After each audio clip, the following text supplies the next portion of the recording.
Bismillahirrahmanirrahim. Alif Lam Mim Shad. Alif Lam Mim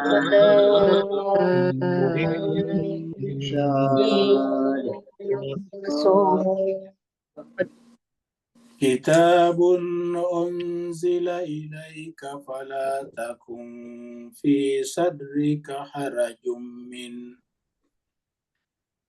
Kitabun unzila ilaika yang bisodrika harajum min Litunzira bihi wa dhikran lil mu'minin. لتنذر به وذكرى للمؤمنين. Ittabi'u ma unzila ilaikum min rabbikum wa la tattabi'u min duni awliya. اتبعوا ما أنزل إليكم من ربكم ولا تتبعوا من دونه أولياء ولا تتبعوا من دونه أولياء قليلا ما تذكرون. ولا تتبعوا من دونه أولياء قليلا ما تذكرون.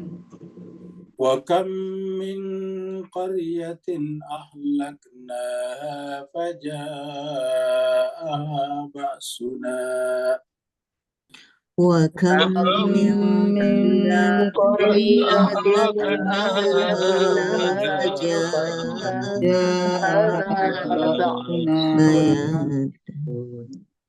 فجاءها بأسنا بياتا أو هم قائلون. فجاءها بأسنا بياتا أو هم قائلون. فما كان دعواهم إذ جاءهم بأسنا فما كان دعواهم إذ جاءهم بأسنا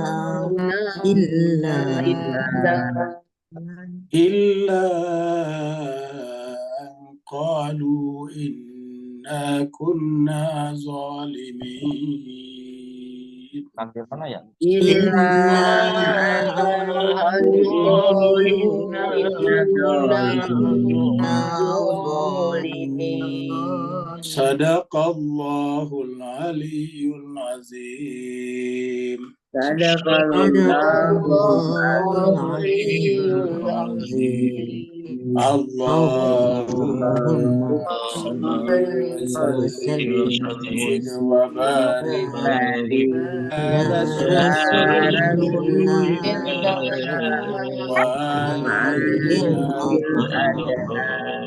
على رسول الله وآله اللهم صل على محمد.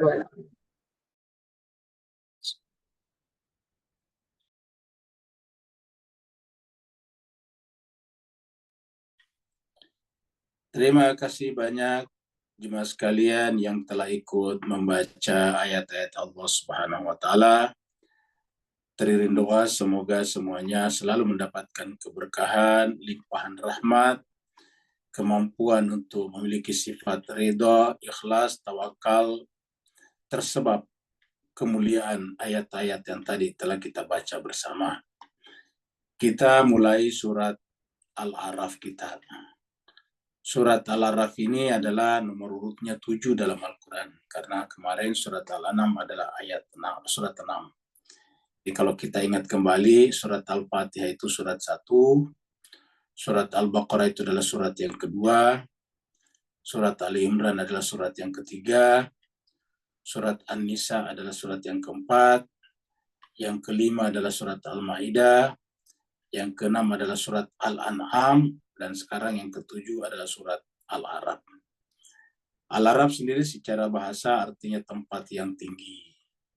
Dari kata arafa ya'rifu juga bisa bermakna yang paling kita kenal, karena araf itu tinggi, dikenal. Dari kata arafa ya'rifu, araf ini muncul juga kata ma'rifat kepada Allah.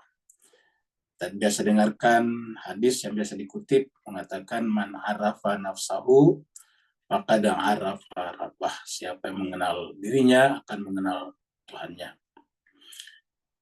Turunnya surat ini di Mekah, jadi sama dengan surat Al-An'am kemarin. Surat Al-An'am juga surat yang turun di Mekah. Surat yang turunnya di Mekah disebut atau dikenal dengan nama surat Makkiyah. Jumlah ayatnya adalah 206 ayat. 206 ayat berarti sekitar 41 kali pertemuan kalau kita bagi 5 ayat per kali pertemuan. Jadi kita akan ada 41 kali pertemuan ke depan. Kalau dibagi satu pekan, 1 minggu itu ada 3 kali pertemuan, jadi sekitar 3 bulanan ke depan lebih. Mari kita mulai dari ayat yang pertama, maka ilustrasi yang kita pakai juga adalah tempat yang tinggi. Ini nanti kita bahas di dalam surat Al-A'raf ini, ada ayat-ayat yang berbicara tentang figur-figur tokoh-tokoh tertentu yang di akhirat itu terakhir masuk surga. Tapi dia paling tinggi posisinya, namanya Al-A'raf. Dia ada di sekitar mizan atau sebelum kita menyeberang ke titian sirat. Di sana dia berdiri untuk mengenali siapa saja yang lewat dan siapa saja yang berhak masuk ke dalam surga. Jadi dia mengenal semuanya, namanya Al-A'raf. Mari kita mulai dari ayat pertama sampai ayat kelima. Jadi kita 1 sampai 5.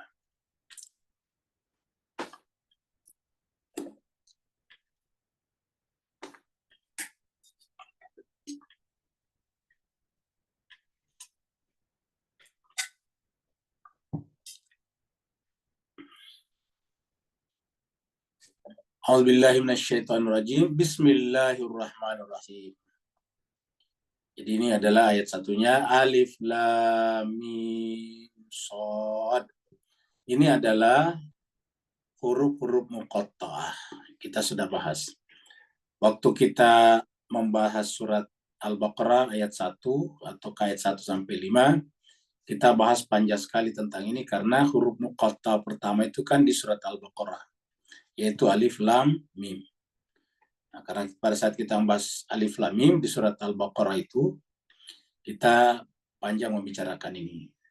Kebetulan kalau kapan itu, kemarin atau beberapa hari yang lalu di majelis tadabbur kita, ada yang juga menanyakan tentang huruf muqatta'ah yang membentuk satu untayan kalimat. Ya, makanya nanti kita coba ulangi sedikit saja apa yang telah kita bahas di surat Al-Baqarah. Yang lengkapnya nanti rujuk kembali. Jadi kan ada rekamannya tuh di grup kita. Jadi yang belum mengikutinya, ikuti kembali rekaman pembahasan surat Al-Baqarah ayat pertama, ayat 1 sampai 5. Ya, jadi ayat 1 sampai 5 di situ kita membahas tentang huruf muqatta'ah lumayan panjang, bahkan kita sertakan video seorang ibu-ibu yang sangat pintar membaca Al-Quran, mengajari kita cara membaca huruf-huruf muqatta'ah. Karena kita yang awam tentu sering salah baca. Apa sebabnya? Karena ini kan bukan kata, kita hanya membaca satu-satu, Alif, Lam, Mim, Shad. Dan ini pun dikasih tanda-tanda di atasnya supaya kita disuruh membacanya dengan beberapa harakat, dengan harakat yang panjang, dengan suara yang panjang. Kecuali Alif, baru kemudian Lam, Mim, Shad ini ada ketukannya cukup banyak. Nah, jadi ini adalah ada cara-cara membacanya dan kita juga sertakan videonya di surat Al-Baqarah ayat 1 itu. Kesimpulannya, yang namanya muqatta itu artinya terputus-putus. Kata muqatta itu sebetulnya bahasa Arab sehari-hari, dari kata qata itu potong. Jadi kalau kita memotong sesuatu, qata yaqta'u, memotong. Muqatta artinya terpotong-potong. Terpotong-potong artinya tidak boleh disambung, dipotong-potong, dipisah-pisah. Jadi tidak boleh dibaca al-masah, kamu gitu. Ini tidak boleh dibaca al-masah, ya, atau al-mas, ya, nggak boleh. Kita tidak boleh bacanya almas, ya, karena itu tidak terpotong-potong namanya. Kalau kita baca almas, berarti baca sambung, bukan muqatta, bukan terpotong-potong. Nah, jadi cara membacanya itu terpotong-potong, maka disebutlah dengan muqatta. Kata dasarnya qata'a yaqta'u, memotong, ya. Maka harus dibaca terpotong-potong, maksudnya satu-satu. Baca alif, ya alif, lam, lam, ya mim, mim, tidak boleh disambung. Jadi baca alif, lam, sod. Nah, jadi satu-satu. Jadi alif, lam, mim, sod. Ya, nggak boleh dibaca nyambung. Almas, nggak boleh. Ya. Jadi harus alif, lam, mim, sod. Nah, gitu. Kalau di sini kan bersambung nih. Kitabun. Berbentuk satu kata, kitabun. Tidak boleh dibaca kaf, ta, ba. Nggak boleh. Jadi karena ini adalah bukan muqatta, ini adalah satu kata. Ya.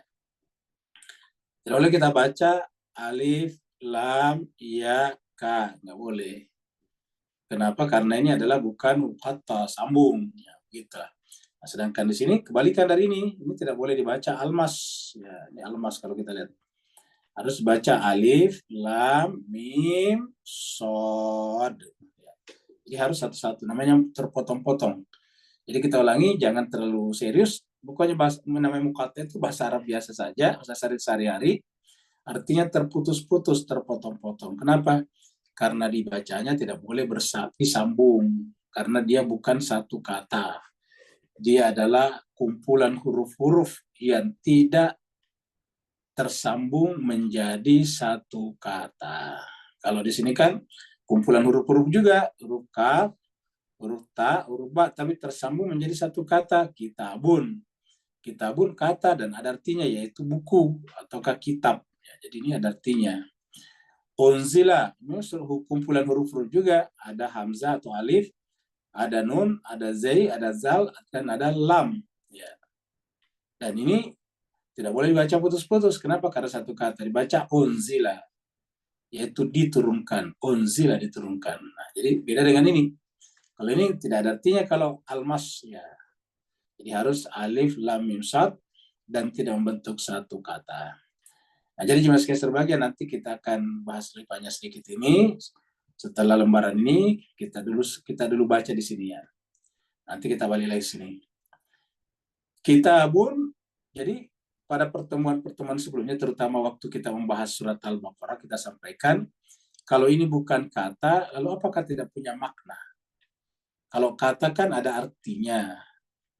Ada artinya. Kalau ini tidak ada artinya, tapi ada maknanya. Ingat, makna dengan arti berbeda. Ya, jadi makna itu dalam kehidupan dunia ini segala sesuatu yang punya makna. Karena Tuhan mengatakan Tuhan tidak menciptakan sesuatunya dalam keadaan batil. Ma khalaqta hadza batila. Allah tidak menciptakan, kamu Tuhan tidak menciptakan ini batil. Kan berarti semuanya ada maknanya. Jadi arti dan makna berbeda. Ya, ada arti dan makna. Contohnya misalnya warna-warna pink, biasanya maknanya apa? Biasanya maknanya kasih sayang, seperti itu. Nah, jadi ada maknanya. Orang dikasih misalnya mawar, ya itu kan ada maknanya. Tidak ada artinya, tapi ada maknanya. Contohnya misalnya kalau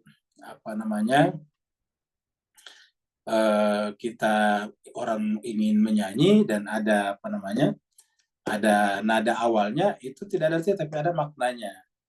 Sehingga kita bisa tahu kapan harus mulai menyanyi, kapan masuk, ya seperti itu. Jadi ada intronya dulu, intronya itu biasanya berbentuk musik. Nah, kita tahu itu kode-kode yang ada dalam intro, kapan harus mulai menyanyi atau mengeluarkan suara. Nah, jadi ini artinya apa? Ada maknanya. Jadi ada maknanya. Kalau orang berpakaian misalnya pun juga banyak jenis pakaian, tapi biasanya ada maknanya. Contohnya kalau orang biasanya berkabung, berpakaian hitam-hitam, itu tidak ada artinya, tapi ada maknanya, seperti itu.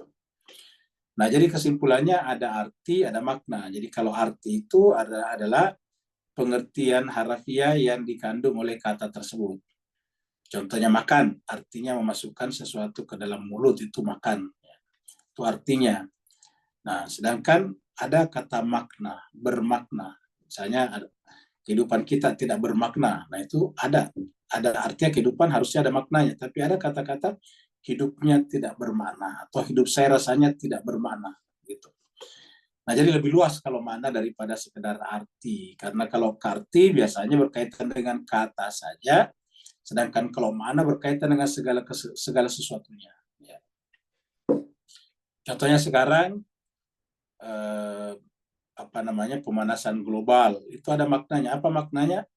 Maknanya bahwa es atau gunung-gunung es yang ada di utara itu semakin banyak mencair. Kenapa? Karena udara kita di atas atau lapisan ozon kita banyak dirusak oleh zat-zat buangan, ya, polutan-polutan, sehingga kemudian ozon kita banyak yang bolong, banyak lubang, sehingga ultraviolet matahari banyak langsung ke bumi, dan ini berefek pada panas atau rumah kaca. Nah, itu dalamnya bermakna. Jadi ada arti, ada makna. Jadi makna lebih luas. Nah, ini tidak ada artinya, tapi ada maknanya. Apa di antara maknanya? Banyak, tetapi yang kita sering sampaikan di sini adalah bahwa sesuai dengan kenyataannya, faktanya, hampir semuanya, kecuali satu mungkin, kita sebutkan saja semua, setelah huruf muqatta pasti berbicara tentang kitab suci. Ya. Pasti bicara tentang kitab suci. Apa saja? Ya. Misalnya alif lam mim shad ini. Setelah itu kitabun unzila ilaika. Jadi bisa kita lihat satu-satu di sini. Ya. Bisa kita lihat satu-satu di sini. Ya. Kita lihat misalnya surat 1 ini, surat Al-Baqarah ya.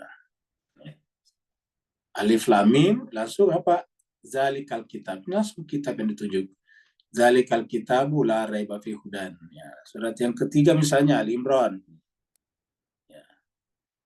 Alif lam mim juga langsung Allahu la ilaha illa huwal hayyul qayyum nazzala alaikal kitab. Jadi hanya menjelaskan Allah lah yang menurunkan kitab suci. Tapi intinya kitab suci.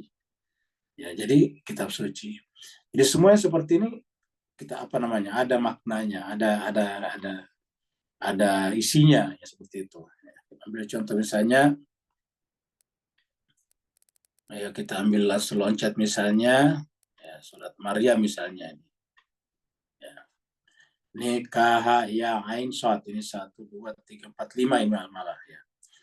Dzikru rahmati rabbika abdahu zakarian iznada rabbahu nidaan khafiyah. Tidak secara langsung berbicara isi kitab suci, makanya kita katakan hampir semua, tapi kita anggap semuanya, karena walaupun ini tidak menyebutkan kitab suci, tetapi tetap mengatakan zikru rahmatis, peringatkanlah, bacakanlah. Di mana dibacakan? Ya kitab suci juga. Jadi bacakanlah rahmat Tuhan yang diberikan kepada seorang hambanya. Zakaria di mana? Yaitu di dalam kitab suci. Ya. Jadi makanya dikatakan yang dibacakan ini. Jadi kata zikru di sini, peringatan di sini sebutkan dibacakan ini. Artinya bahwa zikru ini Al-Quran ini adalah peringatan gitu yang dibacakan berkenaan dengan rahmat Tuhanmu yang diberikan kepada seorang hambanya. Jadi itu merujuk secara tidak langsung kepada Al-Quran ini, zikru, peringatan. Jadi seperti itu. Jadi semuanya berkaitan dengan kitab suci. Ya. Toha misalnya, Toha ini adalah surat 20, Toha juga sama. Ma'anzalna alaikal Qur'an, langsung kitab suci Al-Quran. Yasin juga, kita semuanya sudah tahu Yasin ya, 37 ya, 36 ya. Yasin ya. Yasin juga, huruf muqatta juga. Langsung wal Qur'anil Hakim. Jadi Yasin wal Qur'anil Hakim. Demi Al-Quran yang penuh dengan kearifan, kebijaksanaan. Jadi setiap selesai seperti ini, di belakangnya pasti kitab suci. Jadi seperti itu. Jadi selalu ada kitab suci di sana ya.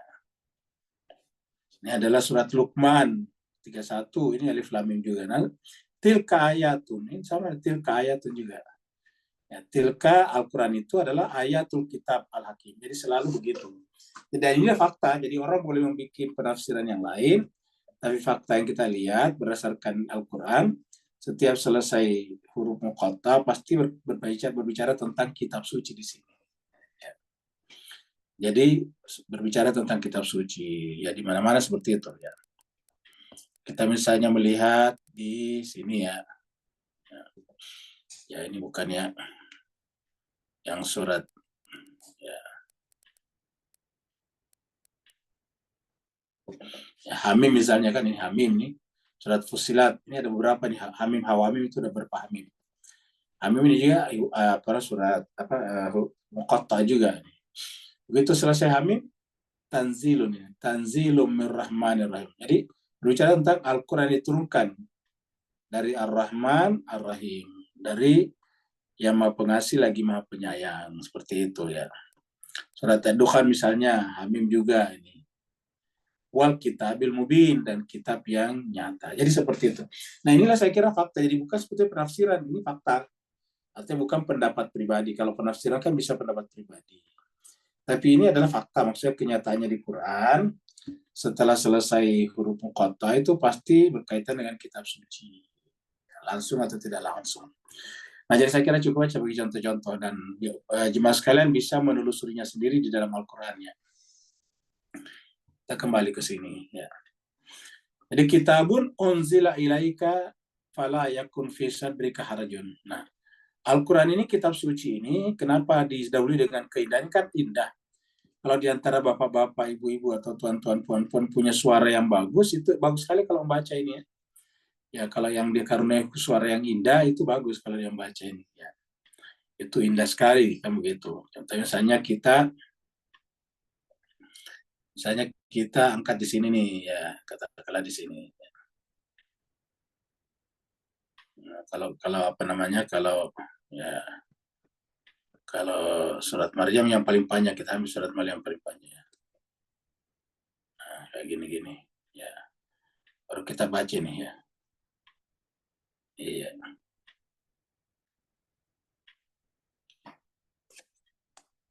كافها يا عين صاد. Nah, jadi itu adalah contoh betapa indahnya kalau orang yang bersuara bagus ya. Di suara yang bagus membaca ini huruf-huruf muqatta. Nah, setelah yang indah seperti ini, baru kemudian kitabun unzila ilaika. Kitab ini diturunkan kepada kamu karena ini indah. Ingat, karena ini indah, jangan bayangkan belajar Al-Quran itu susah. Jangan bayangkan Al-Quran itu mempersulit. Al-Quran itu adalah tidak untuk mempersulit. Ini harajun itu sulit ya ini. Jadi ini kata-kata harajun ini sulit ya, mempersulit atau mempersempit. Jadi kitabun ini yang kita baca ini adalah Al-Quran, adalah sebuah kitab suci, unzila yang diturunkan ilaika kepada Muhammad. Nah sekarang kanya kepada kita masing-masing. Kalau satu orang di antara bapak membacanya, berarti kepada bapak yang bacanya. Salah seorang di antara ibu membacanya, berarti kepada ibu membacanya. Jadi walaupun kak, kita artinya kalau ibu-ibu ilaiki. Kenapa? Karena ini menunjukkan bahwa yang kita baca ini kitab yang diturunkan kepadamu. Awalnya kaknya Muhammad tentunya, ini Muhammad ya. Tapi kita anggap Muhammad ini kan mewakili kita semuanya. Jadi seakan-akan Al-Quran ini mengatakan, wahai Rusli Malik, ini adalah kitab suci yang diturunkan kepadamu. Tentu melalui Muhammad. Nah, karena kitab ini diturunkan kepada seluruh manusia, hudal linnas, termasuk kita-kita ini, maka fala yakun. Ya, tidak boleh ada. Fala itu maka janganlah ada. Fi sadrika, di dalam dadamu harajun. Artinya apa? Bahwa kitab suci ini tidak menimbulkan kesulitan. Jadi kitab suci itu harusnya menimbulkan kelapangan. Ingat, lapang. Lawannya apa? Syarhu sadr. Bukan haraj, tapi syarhun. Ya. Jadi lawannya harajun itu adalah syarhun. Dan ini kita bisa pernah lewati nih di surat Al-An'am. Ketika kita membaca surat Al-An'am, kita ketemu ini. Bahwa kalau orang dapat hidayah itu, maka yashrah sadrahu. Ingat, yashrah sadrahu lil Islam. Jadi dilapangkan. Atau seperti dalam surat Alam nashrah laka sadrak. Bukankah kami yang melapangkan dadamu. Jadi Al-Quran itu kalau kita baca harusnya lapang dada, gampang berbeda pendapat, gampang menghormati perbedaan, gampang kita menerima pluralitas, kebinekaan, dan sebagainya. Kita tidak sempit dadanya melihat orang lain berbeda dengan kita. Kan banyak orang lain kalau melihat orang lain berbeda, sempit dadanya. Tiba-tiba merasa orang itu paling sesat dan dirinya paling dapat petunjuk. Nah, jadi kalau kita membaca kitab suci, isinya kitab suci itu bukan untuk mempersempit. Maka dikatakan fala yakun. Kalau kamu baca kitab suci ini, maka dadamu tidak akan sempit, tidak akan sulit. Ya.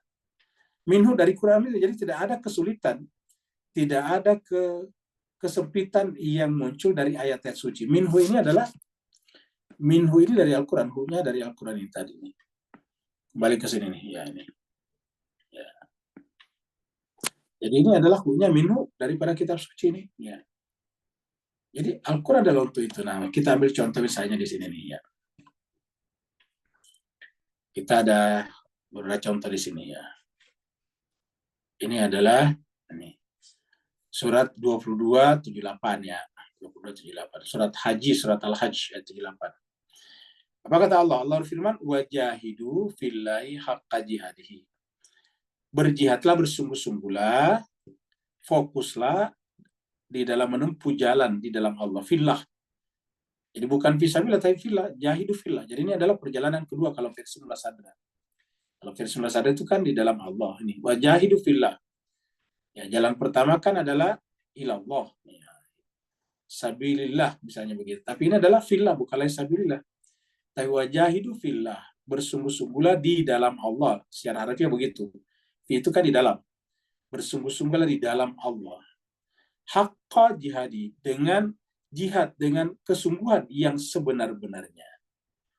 Jadi yang kesungguhan yang sebenar-benarnya. Jangan ada waktu yang tersia-siakan. Huwa jtabakum, dia Allah, ini Allah. Dia Allah ijtabakum, yang memilih kalian.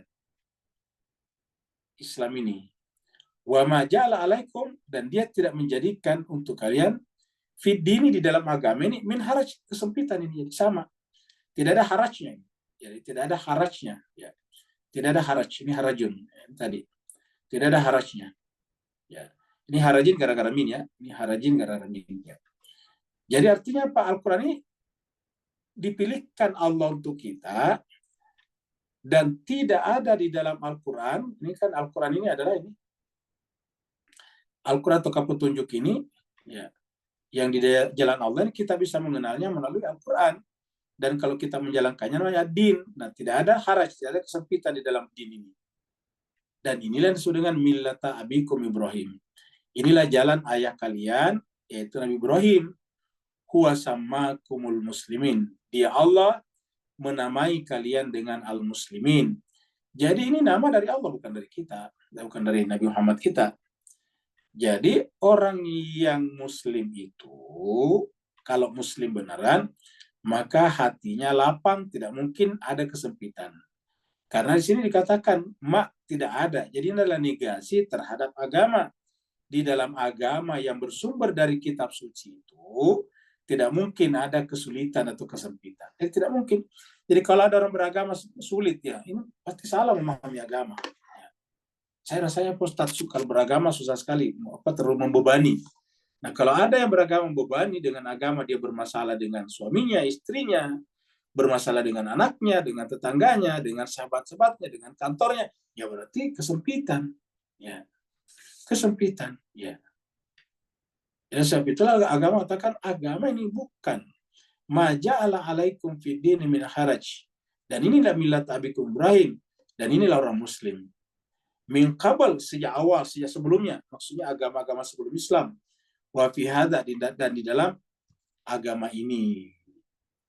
Nanti untuk apa? Liyakuna rasul, hanya dengan menjadikan agama ini sebagai jalan lapang, dada jadi lapang, barulah Rasul akan menjadi syahid, saksi atas kalian. Wa takunu, dan kalian juga bisa menjadi saksi atas manusia. Artinya, Nabi menerima keislaman kita kalau kita lapang dada, dan kita bisa menjadi keberkahan, manfaat, rahmat bagi seluruh manusia kalau kita lapang dada. Kalau kita tidak lapang dada, kita justru mengisolasi diri kita. Ada orang beragama mengeksklusifikasi dirinya, mengisolasi dirinya, mengeksklusifkan. Ada seperti itu. Ya, di antara beberapa orang Ahlul Bait ada juga seperti itu. Setelah menemukan Ahlul Bait, tiba-tiba tidak bergaul, tidak salat di masjid, tidak bertemu dengannya, apa menjadi terisolasi. Dia sendiri bukan masyarakat yang menghambat perkembangan Ahlul Bait, tapi yang bersangkutan sendiri. Kenapa? Begitu dia mengaku mengenal Ahlul Bait versi mereka, tiba-tiba tidak ke sini, tidak ke situ, tidak kemana-mana. Kenapa? Ya dianggap salah. Tidak ke masjid, coba. Tidak berteman lagi dengan temannya karena mungkin dia bukan ahli kitab. Akhirnya apa yang terjadi? Ya dia sendiri tinggal di rumahnya. Jadi sering sekali kita menemukan ini. Tadinya rajin baca Quran, di sakunya ada Quran kecil, dia bergabung dengan masjid. Tapi begitu dia mengenal Ahlul Bait, tiba-tiba tidak pernah muncul batang hidungnya di masjid. Qurannya juga sudah tidak ada. Dia hanya membaca doa kumail saja setiap malam Jumat, doa tawassul setiap hari Selasa malam. Akhirnya apa yang terjadi? Ya kelihatan berbeda dengan masyarakat di sekitarnya. Akhirnya apa yang terjadi? Terisolasi. Jadi Islam bukan untuk itu. Ingat, kalian itu adalah untuk seluruh manusia, kata Al-Quran. Kita sudah mengangkat beberapa kali surat Ali Imran yang mengatakan, surat Ali Imran ayat 110. Kuntum khaira ummatin ukhrijat linnas. Kalian itu adalah umat yang terbaik untuk bersambung, berinteraksi dengan seluruh manusia. Bukan justru menyembunyikan diri di dalam rumahnya setelah mengenal kebenaran. Ya, jadi ukhrijat linnasi, karena dengan bersambung komunikasi dan interaksinya dengan manusia, barulah bisa melakukan tugas amar ma'ruf nahi mungkar. Karena di situ dikatakan kuntum khaira ummatin ukhrijat linnas ta'muruna bil ma'rufi wa tanhauna 'anil munkari. Kan begitu surat Al-Imran 110. Ya, baru faqimus salata wa atuz zakata wa tasimu billah huwa maulakum. Dialah Allah maula kalian. Ni'mal maula ni'man nasir. Jelas sebaik-baik pelindung dan sebaik-baik penolong. Nah, jadi kesimpulannya di sini kita menemukan kata-kata haraj, yani harajun. Kita ada lagi misalnya di dalam surat Al-An'am yang kita bicarakan tadi nih, yang kita sudah lewati suratnya hari Senin yang lalu. Di ayat 125 kita ketemu ayat ini. Fama yuridillah, siapa yang Allah kehendaki atau bermaksud Allah kepadanya untuk memberikan hidayah, ya diahu, maka apa yang terjadi kalau orang itu dapat petunjuk? Yashrah sadrahu lil Islam. Maka lapang dadanya menjadi lapang untuk menerima Islam. Dan artinya kalau menerima Islam harus lapang dada. Sebaliknya, wa may yurid ayyudillahu, siapa yang dikehendaki Allah untuk kesesatannya, ya ja'al, dia Allah menjadikan sadrahu, dadanya, dayiqan, sempit, harajan, dan mengalami kesulitan. Ini harajan. Sama tadi di sini haraj ini. Jadi sama nih, haraj juga. Ya, itu tulisannya sama, haraj. Ya, ini adalah harajan. Jadi harajan sama saja. Ini adalah karena maf'ul, jadi harajan. Begitu sempitnya, begitu sumpaknya dadanya, sampai dikatakan ka'an namanya sa'adu fis sama, seakan-akan dia naik ke langit. Nah, seperti ini.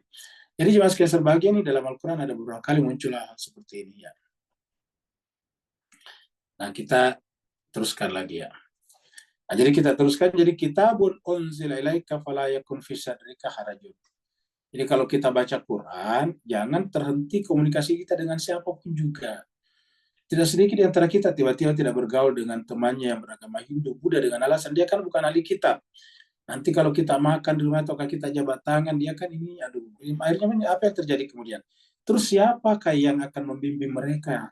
Siapakah yang perlihatkan Islam kepada mereka kalau kita tidak berkomunikasi dengan mereka? Ya. Ini kita punya kewajiban dari Allah. Karena apa? Karena Allah mengatakan di dalam surat Yusuf, Qul hadhihi sabili, katakanlah Muhammad, inilah jalanku. Hadhihi sabili, apa itu? Ada'u ila Allah, mengajak manusia kepada Allah. Ala basiratin, dengan basirah, dengan menggugah basirah, akal pikiran nurani seseorang. Nah, bisakah kita menggugah hati nurani sahabat-sahabat kita yang beda dengan kita kalau kita tidak berinteraksi? Ya. Coba kita tanya dengan jujur pada diri-diri kita. Bisakah kita menggugah hati saudara-saudara kita kalau kita tidak berinteraksi dengan mereka? Kita sudah sampaikan, kita juga tidak boleh melakukan pekerjaan misionarisme. Tapi orang bisa mengenal agama-agama berdasarkan interaksi. Ya. Agama-agama berdasarkan interaksi. Seorang guru besar di Kansas University yang bernama siapa profesor yang banyak menulis buku itu, ya guru besar matematika, mengenal Islam. Kenapa? Karena di kampusnya kebetulan ada orang-orang Muslim yang mulai belajar, dan dari dia lihat ada orang salat. Dengan dia lihat salat, dia tanya, loh, kok barusan saya lihat orang seperti kamu beribadah? Coba ceritakan agama kamu apa ini? Nah, karena dia ceritakan, akhirnya kemudian dia ingin belajar. Nah, akhirnya masuk Islam. Iya. Namanya Jeffrey Lang, Profesor Jeffrey Lang. Banyak bukunya tuh. Ya. Seperti Surrendering to Islam misalnya. Ya, jadi itu banyak bukunya lah. Itu adalah guru besar matematik itu. Jadi kesimpulannya, agar orang mengenal agama kita harus berinteraksi. Kalau kita sudah membatasi diri, menutup diri hanya karena mereka beda dengan kita, ya pertanyaannya kapan orang lain bisa mengenal Islam ini, agama ini? Maka oleh sebab itulah Al-Quran mengatakan, "Fala takun fi sadrika harajun minhu." Nah, maka dikatakan untuk apa? Litunzira, supaya kita menjadi pemberi peringatan. Litunzira, supaya dengan begitu kamu bisa memberikan peringatan, pengajaran. Bihi, dengan kitab suci itu. Wa dzikra, dan peringatan lil mu'min, bagi orang mukmin. Jadi kitab suci ini untuk orang lain dan untuk orang mukmin. Ya. Kata-kata litunzira di sini, litunzira bihi, ya. Dengan kitab suci ini kamu berikan peringatan kepada siapa? Kepada orang lain. Sedangkan kepada orang mukmin, ya dia adalah dzikra, pelajaran. Ya. Jadi ini adalah orang mukmin, ini tentu orang non mukmin, siapa saja. Jadi Al-Quran harus menjadi peringatan, pelajaran bagi orang non-mukmin, non-muslim. Nah, bagaimana bisa mengambil pelajaran dari ini? Ya, berinteraksi, bersahabat, berdekatan, berakraban. Nah, itu baru kita bisa berinteraksi seperti itu. Jangan kita tiba-tiba setelah mengenal Islam atau mengenal mazhab tertentu seperti Al-Bait, tiba-tiba hilang dari masjid. Beribadah cuma di rumahnya saja, kan begitu. Kumpulnya sesamanya saja dengan orang si A. Jadi pertanyaannya kapan orang saudara-saudara kita di luar sana mengenal kita? Akhirnya apa yang terjadi? Yang terjadi adalah orang-orang yang ingin memecah belah umat yang masuk di masyarakat. Akhirnya masyarakat kita dapat informasi yang salah tentang mazhab Ahlul Bait atau mazhab Syiah misalnya. Kenapa? Yang masuk masyarakat ya bukan orang Syiah, yang masuk orang lain yang punya kebencian. Akhirnya diprovokasi oleh masyarakat, hati-hati. Orang Syiah itu beda Qur'annya. Akhirnya tidak bisa melakukan klarifikasi. Kenapa? Ya sudah ditolak sebelumnya. Nah, jadi jemaah sekalian, ini adalah peringatan bagi kita. Nah, sekarang sebelum kita lanjut, kita kembali dulu tentang yang ada yang Pak Ali ini surat huruf muqatta ini. Ya, kita lihat di sini. Nah, ini adalah huruf-huruf muqatta dalam Al-Qur'an ya, ini semuanya nih. Ya, ada beberapa ini. Ya. Ini biasa disebut dengan nama lainnya adalah fawatihus suwar. Fawati dari kata Fatihah, suwar dari kata surah. Ya. Jadi ini adalah semuanya jamak dari kata Fatih. Fatih itu artinya, Fatihah itu artinya pembuka. Nah, surat Al-Fatihah kan surat pembuka. Di Al-Fatihah surat pembuka karena dia pertama. Suwar dari kata surah. Jadi pembuka surat. Nah, kira-kira gitulah. Jadi ini adalah pembuka surat yang lebih dikenal dengan huruf muqatta'ah. Ini huruf muqatta'ah. Nah, di sini ada beberapa nih kelompok. Ada shad, ada nun, ada qaf, ada hamim. Hamim ada berapa ini? Ada yasin cuma satu. Toha cuma satu. Alif lam ra ada berapa? Alif lam mim ada berapa? Alif lam mim shad, alif lam mim ra, ta sin mim, ain sin qaf, ka ha ya ain. Saat ini tadi yang kita temukan di surat Maryam. Surat yang ke-19 tadi. Ini K 1, H 2, Ya 3, Ain 4, Shad 5. Jadi 5. Ya, jadi ada 5 di sini. Nah, kalau seandainya huruf-huruf ini mau dibuat satu kalimat hanya bisa dibuat satu kalimat kalau dipilih kata-kata yang tidak double, yang double diambil satu saja. Jadi kalau ada di sini satu hurufnya sama, ya yang diambil cuma satu. Jadi ada beberapa huruf yang sama, ya diambil cuma satu. Contohnya huruf alif di sini kan ada di sini, ada di sini, ada di sini. Diambil satu saja. Mim misalnya, mim ada di sini, ada di sini, ada di sini. Kita ambil satu saja. Nah, maka contohnya kita coret yang sama ya. Maaf, kita coret yang banyak ya. Nah, contohnya misalnya ini. Oke, di sini shad, nun, qaf, ini belum ada ha, mim sama yasin, toha. Ini belum ada yang sama kan, toha. Alif baru, lam baru, ra baru. Nah, ini alif di sini harus kita coret karena sudah ada kan di sini, sudah ada. Kita coret di sini ya. Lam juga sudah ada nih, lamnya sudah ada karena ini ada nih. Kita coret juga di lamnya ya. Mim juga kita coret, ini sudah ada nih. Kan tidak boleh diambil kalau sama. Jadi diambil salah satunya saja. Karena di sini kita masukkan tadi, ini mim dicoret. Jadi ini mim ya. Di sini coret lagi. Lamnya dicoret lagi. Mimnya dicoret lagi. Shadnya bagaimana shadnya? Ini sudah ada di sini nih. Jadi dicoret juga. Jadi coret. Alif lam mim coret lagi. Alif lam mim coret. Ini ra sudah ada di sini nih. Jadi ra-nya dicoret juga ya gitu. To sudah ada di sini nih, jadi dicoret juga ya nih. Sin sudah ada di sini ya sini ya. Coret juga ya. Mimnya sudah ada di sini. Kita coret juga ya. Ain. Ini ain belum ada, jadi oke, nggak dicoret. Sin sudah ada, coret ya. Kemudian kaf, ini sudah ada di kaf ya. Dicoret juga ya. Ka, bukan kaf ya. Bukan qaf tapi kaf ini. Sudah ada? Belum ada. Ini yang ada qaf, yang ini belum, jadi kita lewatkan. Ha sudah ada nih, ha ini. Toha ini ha ini ya. Jadi kita coret ha-nya ya. Kemudian ya-nya sudah ada di yasin ini, kita coret juga ya. Ain. Ini sudah ada nih ya. Ini sudah ada ain, jadi kita coret juga. Shad, ini sudah ada shad. Nah, jadi kita coret juga. Nah, jadi berapa yang tidak tercoret? Kita kasih warna hijau. 1, 2, 3, 4, 5, 6, 7, 8, 9, 10, 11, 12,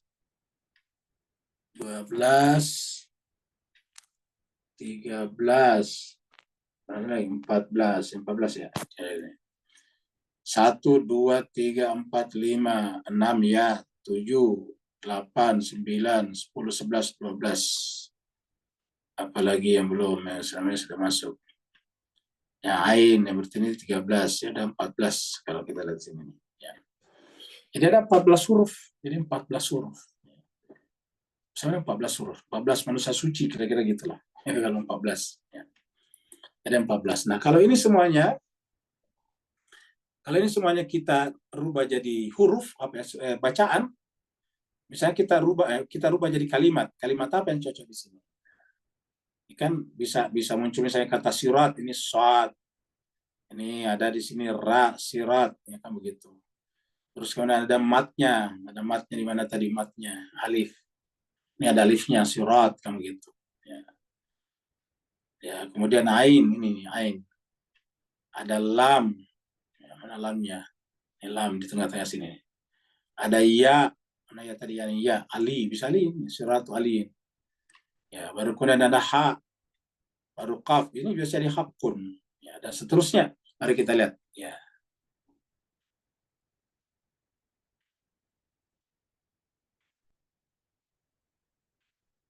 Nah, maka ini adalah ya. Jadi kita bagusnya gini dulu ya, biar hilang itu anunya. Biar hilang dia punya. Nah, jadi inilah kira-kira ya. Pertama tadi nih, ya. Ada shad, ada ra, ada mat atau alif, ada to, sirat, ada ain, ada lam, ada ya, aliyin, sirat, alin, jalannya ali ya.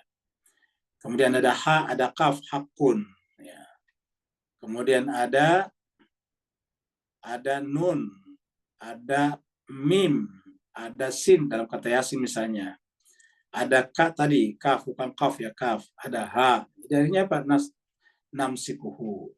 Siratu alin hakun namsikuhu, jalannya ali adalah kebenaran, kita harus berpegang teguh kepadanya. Jadi ini adalah artinya Siratu alin, jalannya Sayyidina Ali, hakun adalah kebenaran, namsikuhu adalah kita berpegang kepadanya. Tapi ingat, kalau kita baca di sini bukan berarti kita mengatakan yang lain itu salah. Bahwa tulisannya mengatakan ya Ali yang hak itu. Kita tidak mengatakan bahwa jalannya si A si B itu adalah batil. Kita hanya mengatakan bahwa berdasarkan tulisan di kumpulan daripada huruf-huruf muqatta tadi itu, kalau yang double-double dihilangkan satu, maka kemudian tertulislah seperti ini. Nah, ini adalah tulisannya. Kita lanjut lagi ya.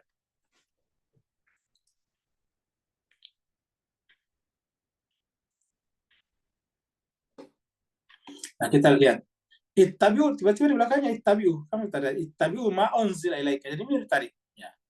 Namsikuhu itu kita berpegang teguh padanya agar kita mengikutinya. Ittabi'u ma unzila ilaikum min rabbikum. Ittabi'u, ikutilah ma unzila ilaikum min rabbikum. Ikutilah apa yang diturunkan kepadamu min rabbikum, dari Tuhanmu. Ya. Wala tattabi'u min dunihi awliya, dan jangan ikuti selainnya. Jadi tabi'u ma unzila ilaika min rabbikum. Ikuti yang diturunkan kepadamu. Jadi ini adalah perintah, ikutilah apa-apa itu Al-Quran, seluruhnya, kata-kata itu seluruh isi Al-Quran yang diturunkan kepada kalian, min rabbikum. Kan ini kalau kita baca secara keseluruhan, ma apa-apa yang diturunkan kepada kalian dari Tuhan kan cuma satu, ini Quran. Pasti Quran ini ya. Ini adalah Quran ya, Quran. Ini Quran. Jadi ikutilah ini. Wala tattabi'u, dan jangan ikuti. Ini ada larangan. Ini adalah larangannya ya. Wala tattabi'u, dan jangan ikuti min dunihi, selainnya. Aulia sebagai pemandu, wali. Ini kata-kata aulia wali ya. Cuma saja Tuhan mengatakan di akhirnya qalilan ma tadzakkarun. Sayangnya hanya sedikit yang bisa mengambil pelajaran dari sini. Ya. Kalau kita hubungkan tadi huruf muqatta'ah ayat ini, dan masih ingat surat Al-An'am ketika kita bicara tentang 10 yang dilarang di ayat 151, ayat 152, 153. Mari kita lihat di sini ya. Ini adalah 153 ini. Ingat ya, surat 6 153. Ya, yang 151 kan adalah larangan, ada 5. 152 larangan ada 4, jadi 9. Baru di sini ditambah 1 10 ya. Disebutkan bahwa 9 larangan-larangan itu anna hadza sirati mustaqima. Sungguhnya inilah jalanku. Anna hadza sirati mustaqima. Mirip tadi tulisan kita siratu alin, surat ini. Anna hadza sirati mustaqima. Ini adalah jalanku yang lurus, mustaqim. Fattabi'uhu, maka ikutilah dia. Wala tattabi'u, sama tadi. Ini wala tattabi'u ini. Ittabi'u ma unzila ilaikum min rabbikum. Wala tattabi'u, mirip. Ada perintah, ada larangan. Jadi ini adalah perintahnya. Perintahnya, larangannya. Ini larangannya lah. Wala tattabi'u, sama dengan ini. Wa anna hadza sirati mustaqima fattabi'uhu wala tattabi'uni. Jadi jangan mengikuti as-subula, jalan-jalan yang lain, fatafarraqa bikum, karena kamu akan berpecah belah, kamu akan deviasi, kamu akan menyimpang daripadanya, ansabilihi. Zalikum wasaqum, itulah yang Allah wasiatkan kepada kalian, la'allakum tattaqun. Ya. Ini mirip juga di dalam ya, kalau kita lihat tadi di sini, jemaah sekalian, coba kita mundur lagi di sini ya. Kita lihat lagi di sini ya. Ya. Kita kembali ke sini, kita lihat lagi tadi yang ini ya. Kita lihat yang ini. Ya. Kita lihat yang ini. Nah, kita lihat yang ini. Ya. Baru kita lihat tadi yang ini nih. Wa anna hadza sirati mustaqim, ini kata-kata ini siratu alin, katakan anna hadza sirati mustaqima, yang lurus, fattabi'uhu, kalau di sini dikatakan namsikuhu, kita harus berpegang teguh kepadanya, ya. Namsikuhu, ya, kita harus berpegang teguh kepadanya, fattabi'uhu wala tattabi'u, sudah jangan mengikuti yang lain. Nah, kita lihat misalnya di dalam surat lain, ya. Kita lihat misalnya di sini surat ini ada surat Maryam dulu, kita lihat ya. Ini surat Maryam, kita sudah buka tadi ya. Ini surat Maryam. Nah, di sini kita lihat apa namanya ya, kira-kira ayatnya segini nih ya. Ya, di sini. Ya, kemudian ini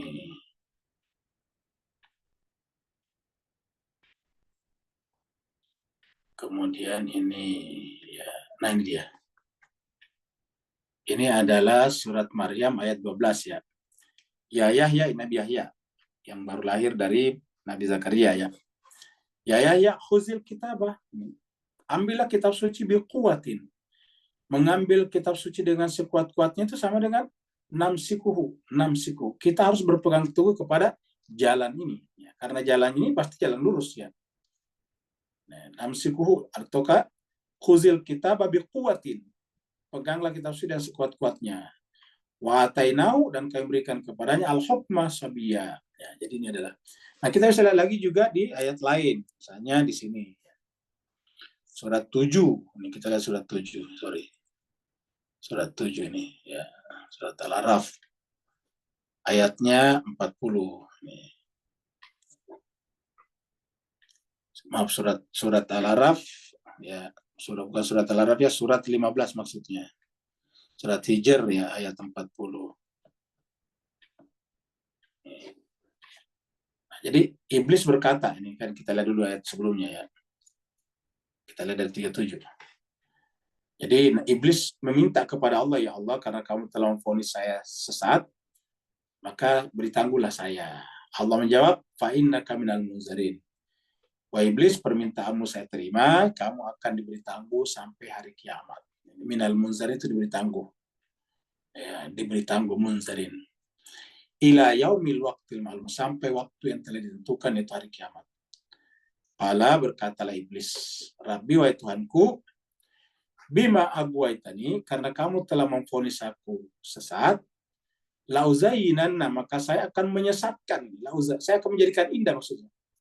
Lauzayinanna, saya akan jadikan indah lahum, bagi manusia, fil ardi, kehidupan di muka bumi. Karena dia menganggap kehidupan di muka bumi mungkin itu indah, dia lupa kalau ada yang maha indah daripadanya, yaitu Allah penciptanya. Nah, setelah menganggap kehidupan di muka bumi itu indah, wala ughwiyannahum, saya akan sesatkan mereka ajmain seluruhnya. Jadi wala ughwiyannahum ajmain, saya akan sesatkan mereka semuanya. Wala ughwiyannahum ajmain. Illa, kecuali, yang mengatakan illa siapa? Iblis, kan iblis dan berkata ini. Kalau ini iblis. Jadi iblis mengatakan saya akan menyesatkan seluruh manusia, tapi ada yang tidak bisa saya sesatkan. Ada ilahnya, ada pengecualiannya, ada eksepsinya, ada exception.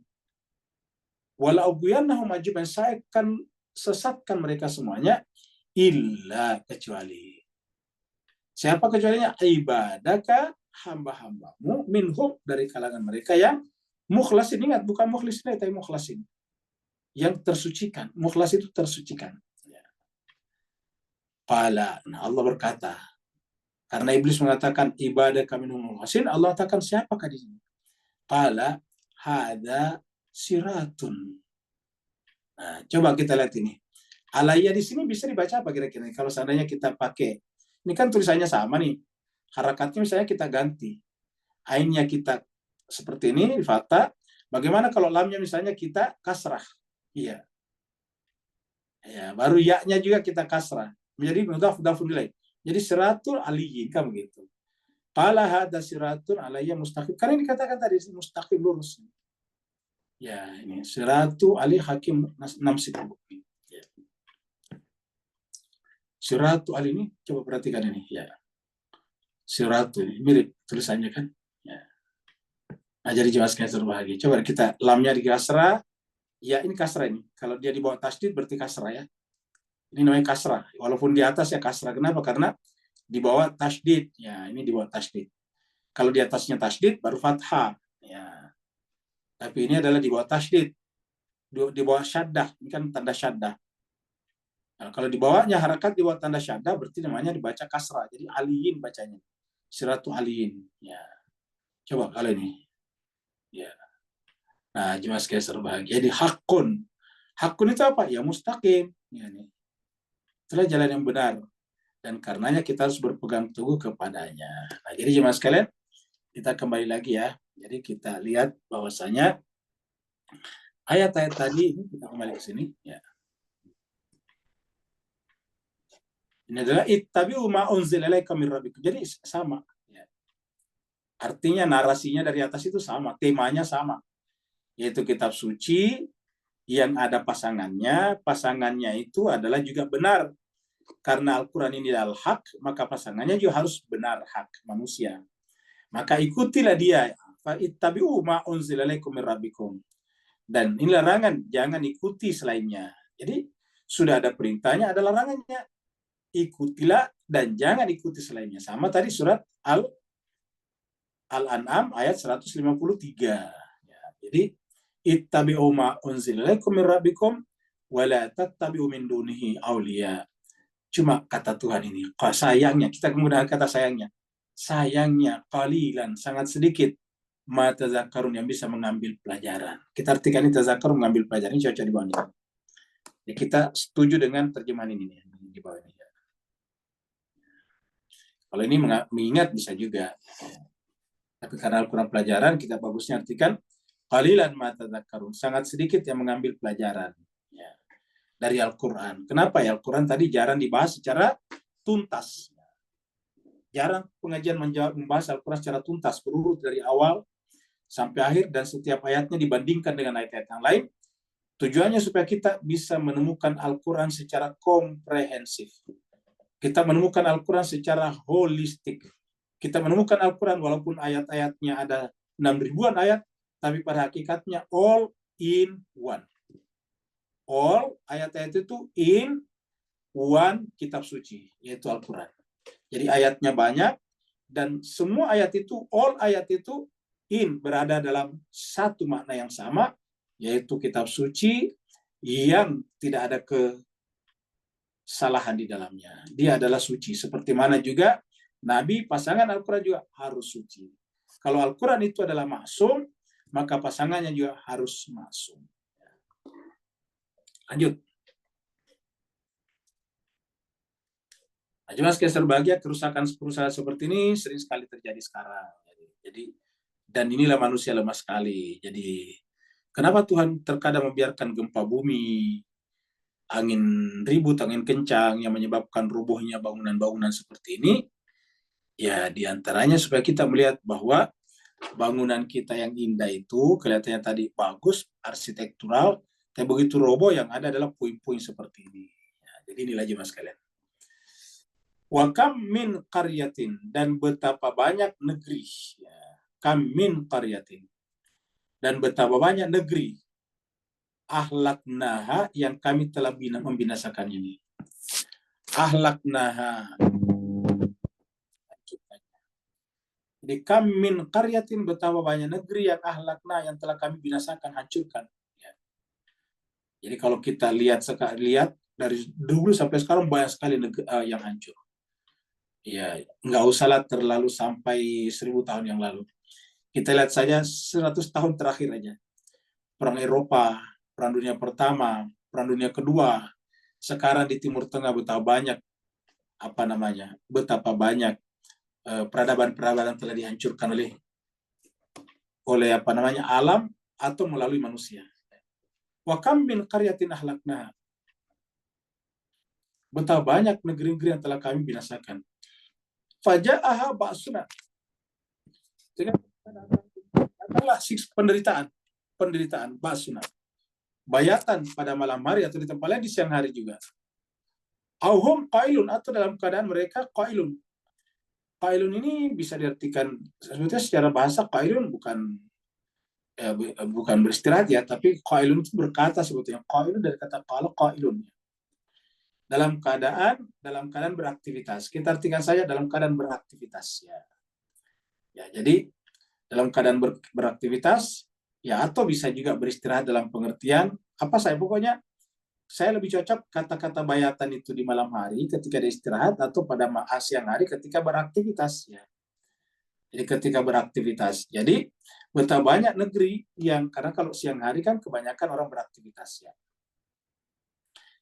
Nah, jadi intinya adalah betapa banyak negeri yang dihancurkan. Apakah itu sedang istirahat, ataupun dalam keadaan tertidur di malam hari, ataupun dalam beraktivitas di siang hari seperti berdagang, berkantor, dan sebagainya. Banyak sekali negeri yang hancur ya di bumi kita ini. Apalagi kalau ditarik ke dulu, ya sejak sebelum Mesir misalnya, suka sekali terjadi perang. Dan kalau dulu terjadi perang antar komunitas, antar suku, antar negara, atau antar kerajaan, itu pasti rumah-rumah dibakar. Ya. Akhirnya kemudian banyak sekali kehancuran. Nah, untuk apa Tuhan melakukan ini? Untuk mengingatkan tentang relativitas kita dalam kehidupan dunia ini. Ya. Dan Allah menjelaskan kepada kita, perlunya Nabi datang untuk menggait kita agar kita jangan seperti ini. Kita sudah menghabiskan waktu membangun, tiba-tiba nanti hancur lagi. Ya. Sudah membangun itu dengan tenaga macam-macam, habis itu dihancurkan, dibom. Apalagi kalau sekarang orang menggunakan bom, itu benar-benar akan mematikan. Ya, lihatlah misalnya Ukraina sekarang, ya udah penduduknya mengungsi, bangunan-bangunannya hancur. Ya. Kita lihat di sini nih. Ya. Jadi tadi kita sudah lihat ini ya. Banyak orang kalau dikatakan ikutilah apa yang Allah turunkan, mereka mengatakan kami mengikuti apa yang kami temukan dari orang tua kami. Ya. Begitu juga di sini nih. Jadi banyak tadi yang bisa kita bandingkan dengan ayat 2 tadinya. Ya. Kita pergi ke surat Al-Isra ini. Manittada fa innama yahtadi li nafsi, siapa yang mengikuti petunjuk, maka petunjuk itu untuk dirinya sendiri. Jadi siapa yang mempelajari Al-Quran, maka Al-Quran itu li nafsi, untuk jiwanya, untuk kesempurnaan jiwanya. Sebaliknya, wa man dhalla, siapa mengikuti kesesatan atau jalan yang menyimpang, fa innama yadillu 'alaiha, maka jalan yang sesat itu adalah untuk diri mereka sendiri juga. Wala taziru waziratun wizra ukhra, tidak ada orang lain yang bisa memikul beban orang lain. Artinya kalau kita berbuat buruk, kita menanggung keburukannya. Kalau kita berbuat baik, kita menanggung kebaikannya. Wa ma kunna, dan kami tidak pernah mu'adzibin, mengadab sebuah negeri, hatta nab'atha rasulah. Jadi artinya apa jemaah sekalian? Terjadinya tadi kasus seperti ini kalau orang tidak mengikuti Nabi. Baik yang Islam atau yang tidak Islam. Kalau orang mengaku Islam, tapi tidak mengikuti Nabi dengan benar, ya pasti. Contohnya, Islam itu harusnya kan satu ya. Tidak ada istilah negara Islam Saudi, negara Islam ini nggak ada. Negara itu cuma administratif. Artinya penderitaannya orang Muslim dimanapun adalah penderitaan seluruh manusia, umat Islam. Tapi apa yang terjadi kemudian? Siapa negara Muslim sekarang yang merasakan penderitaannya orang Palestina? Nggak ada. Mungkin kalau itu ada, paling cuma Iran. Yang lain ada, paling retorika saja. Ya, retorika. Tidak pada fakta yang sesungguhnya bahwa mereka mau mempertaruhkan nyawanya. Kecuali Iran. Iran pertaruhkan segala-galanya untuk Palestina.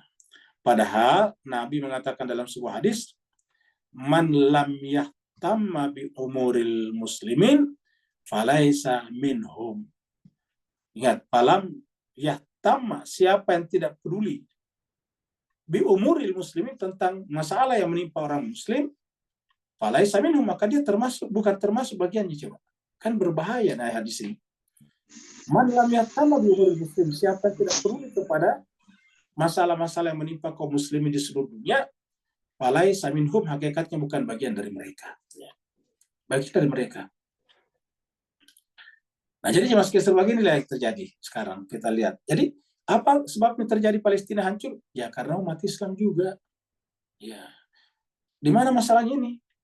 Rasul itu tidak diikuti lagi. Yang diikuti siapa? Kepala negaranya. Ya, kepala negara yang diikuti ya Amerika dan Israel. Begitu Ismail Haniyeh dibunuh di Teheran, langsung Iran mengancam, kami akan balas karena tamu kami adalah sangat terhormat. Tidak mungkin kami biarkan ini karena ini adalah merupakan pukulan bagi kami.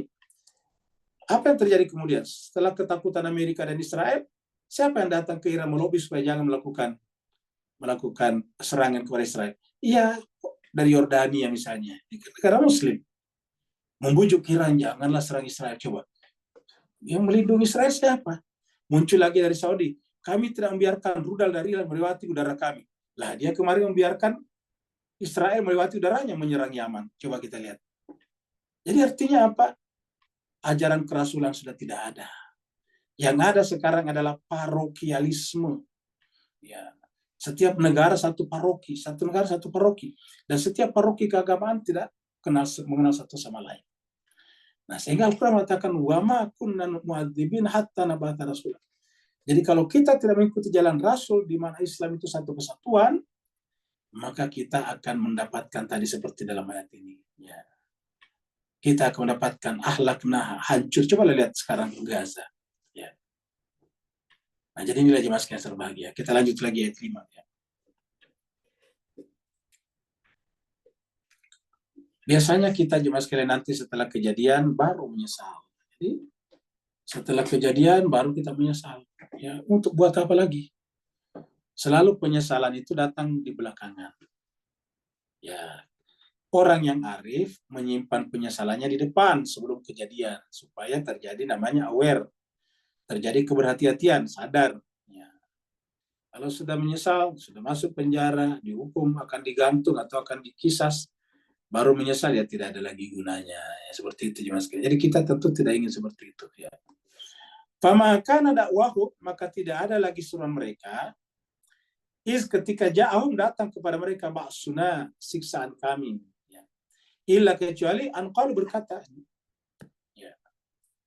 Ba'suna illa kecuali ini. Qalu berkata. Ya. Famakana dakwahum, tiadalah dakwah mereka kecuali ketika datang kepada mereka ba'suna, musibah, petaka, baru kemudian berkata, baru menyesal. Apa kata mereka? Inna kunna zalimin. Sungguhnya kami ini, inna kunna, kami tadinya adalah zalim. Baru mengakui. Seperti tadi ilustrasi di video kita, setelah masuk di penjara, mungkin di penjara dia diancam akan dihukum mati, barulah dia menangis, ya, baru kemudian dia menyadari bahwa ternyata kita memang zalim selama ini. Nah, jadi harusnya penyesalan jangan seperti ini. Kalau Palestina nanti sudah habis, ya nggak ada lagi gunanya penyesalan. Ya. Tahu nggak kita kalau Palestina habis, apakah Israel akan kemudian memberikan batasan negaranya? Jawabannya tidak. Ingat, catat baik-baik Bapak, Ibu-ibu, tuan-tuan, puan-puan, seandainya Israel sudah mengambil seluruh tanah Palestina sampai di perbatasan tepi barat Sungai Yordan, dari tepi barat Sungai Yordan sampai ke pinggir Laut Gaza sekarang atau Mediterania, semuanya sudah habis. Apakah Israel akan berhenti melakukan invasi? Jawabannya tidak. Dia akan mengambil Yordania juga. Dia akan mengambil Lebanon juga. Dia akan mengambil Mesir juga. Coba lihat. Minimal diambil sampai Mesir di mana? Sampai di Sungai Nil. Nanti masuk ke mana? Masuk ke Irak. Diambil juga. Sampai di mana? Sampai Sungai Efrat. Seperti itu. Karena kan bagi dia Israel Raya di antara dua sungai besar itu. Efrat di sana, Sungai Nil di Mesir. Bagi dia itulah Israel Raya. Itulah the great Israel. Ya.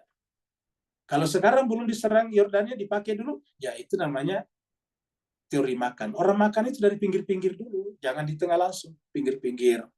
Habis di pinggir baru agak ke tengah, baru habis satu piring. Piringnya namanya piring Timur Tengah, Middle East. Ya. Nanti habis. Ya. Jadi bapak-bapak, ibu, tuan-tuan, perempuan, searchinglah, bukalah di internet. Satu-satunya negara di dunia yang tidak punya batas negara itu Israel. Kalau negara-negara manapun ada batasnya. Ya, Malaysia Timur dengan Indonesia di Borneo, Kalimantan, jelas batasnya. Brunei Darussalam dengan Malaysia dan dengan Indonesia di Borneo, Pulau Borneo, Pulau Kalimantan, jelas batas-batasnya. Ya, tetapi coba lihat di Israel, apakah ada batasnya? Jawabannya tidak ada. Nah, jadi artinya apa, ini dimakan semuanya nantinya.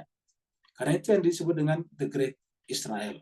Dan ini adalah proyek terbesar daripada peradaban Barat untuk membangun sebuah peradaban di tengah-tengah komunitas Timur Tengah yang terkenal dengan mayoritas mutlak Islamnya. Yang namanya Liga Arab itu yang bentang sekitar situ, Islam semuanya. Yang berbatasan dengan Eropa, dengan Spanyol di Afrika Utara. Sampai kemudian ke Afrika seperti Sudan dan sebagainya. Masuk ke seperti negara-negara Arab seperti Saudi, Yaman, Oman, itu kan Islam semuanya. Nah, di tengah-tengahnya harus ada satu yang lain agar bisa menjadi pengontrol terhadap mereka semuanya. Peradaban Islam tidak akan pernah muncul lagi selama-lamanya kalau itu dibentuk. Dan sayang, seribu sayang, pemimpin-pemimpin Islam di sana tertipu oleh ini semuanya. Apa sebabnya tadi? Kembali jemaah sekalian berbahagia. Karena kita meninggalkan alif lam, apa tadi permulaannya ini? Ya. Permulaan daripada surat 7 kita, ya. Jadi jemaah sekalian berbahagia, surat 7 kita permulaannya adalah alif lam mim sad, ya. Jadi kita lalai dari sini. Dan seluruh huruf-huruf muqatta yang lain yang terbentuk menjadi satu kalimat. Kita lalai dari huruf-huruf muqatta termasuk alif lam mim sad ini dan membentuk satu kalimat seperti tadi. Akhirnya apa yang terjadi? Umat Islam semakin kesini semakin reduktif, semakin berkurang dan berkurang, semakin tereduksi, ya. Reduksi wilayahnya dan reduksi kualitasnya, reduksi pemerintahannya, reduksi juga tata kelola kehidupan komunitasnya. Sehingga apa yang terjadi kemudian? Mereka menjadi santapan bangsa-bangsa besar. Umat Islam sekarang diperlakukan seperti orang-orang India dulu di Amerika Utara, yang pada akhirnya yang namanya Indian sudah tidak ada lagi.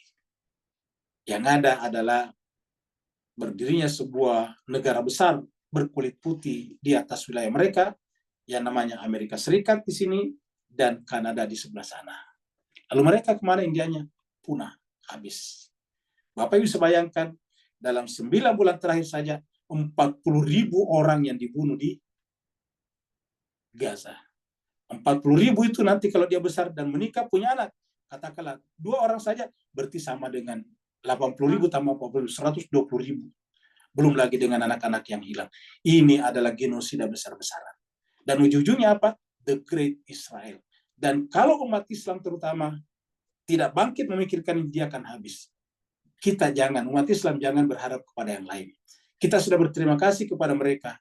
Ya, mereka bukan Islam, tetapi membawa masalah ini ke ICJ, International Court of Justice. Tapi lalu apa yang dilakukan umat Islam di Timur Tengah sana? Jemaah sekalian berbahagia. Ini adalah renungan kita berkenaan dengan alif lam mim shad, yang di sini dikatakan kitabun unzila ilaika fala yakun fi sadrika harajun, baru di bawah dikatakan ittabi'u ma unzila ilaikum min rabbikum wala tattabi'u min dunihi wali. Ingat, wala tattabi'u min dunihi, jangan ikuti selainnya sebagai wali. Kalau kalian berwali kepada Amerika Serikat, jangan berharap berpihak. Bagaimana mungkin, mohon maaf kita mengatakan, bagaimana mungkin orang Arab itu, pemimpin Arab percaya Amerika sebagai juru runding, sebagai tempat, sementara Amerika benar-benar berada di belakang Israel. Yang namanya perundingan itu, mediatornya orang di tengah-tengah. Ya. Yang namanya mediator di tengah-tengah. Berunding dengan Qatar. Qatar siapa di belakangnya Qatar? Di belakangnya Qatar itu adalah Amerika juga. Iya. Apa di Qatar tidak ada pangkalan Amerika Serikat? Ya ada. Nah, bagaimana mungkin kita berunding, mediatornya adalah Amerika, sementara Amerika bukan lagi rahasia, menjadi pendukung habis-habisan terhadap Israel. Inilah, mohon maaf, kita sebut dalam tanda petik, kebodohan pemimpin-pemimpin Arab dan Islam di sana, karena mereka menjadikan Amerika. Dan kita lihat pembunuhan Ismail Haniyeh di Teheran, tidak ada kecaman dari kepala negara Mesir, tidak ada kecaman dari kepala negara Yordania, dan beberapa negara Arab lain. Tidak ada kecaman. Yang ada apa? Yang ada cuma salat gaib saja. Salat gaib itu tidak punya political power untuk mempengaruhi keadaan. Sayang seribu sayang jemaah sekalian bahagia, inilah yang terjadi pada dunia kita sekarang. Mudah-mudahan ini ada manfaatnya. Kalau benar dari Allah SWT, kalau ada kekurangan dan kehilafannya, kekurangan dan khilafan itu dari kekurangan Al-Fakir sendiri, mohon dimaafkan. Kalau yang salah, yang keliru, jangan diambil. Ambillah yang benar, karena yang benar itulah dari Allah, karena Allah mengatakan al-haq, kebenaran itu min rabbik, dari Tuhanmu, fala takunanna minal mumtarin. Kebenaran datang dari Tuhanmu, maka janganlah kamu ragu sedikit pun kepadanya. Terima kasih banyak. Waalaikumsalam. Yang mau bertanya dipersilakan. Waalaikumsalam. Waalaikumsalam warahmatullahi wabarakatuh. Allah Akbar. Ya Syekh. Haji. Nampak, guys.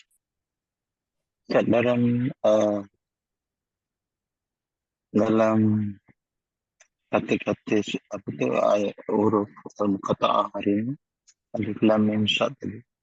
Apakah ini mengimbau kembali secara berulang-ulang satu peringatan zaman dulu sampai ke akhir zaman bahawa pasti ada daripada kalangan manusia, walaupun manusia itu mengaku beriman Muslim, bahawa dalam hatinya akan wujud fi sadrika harjan.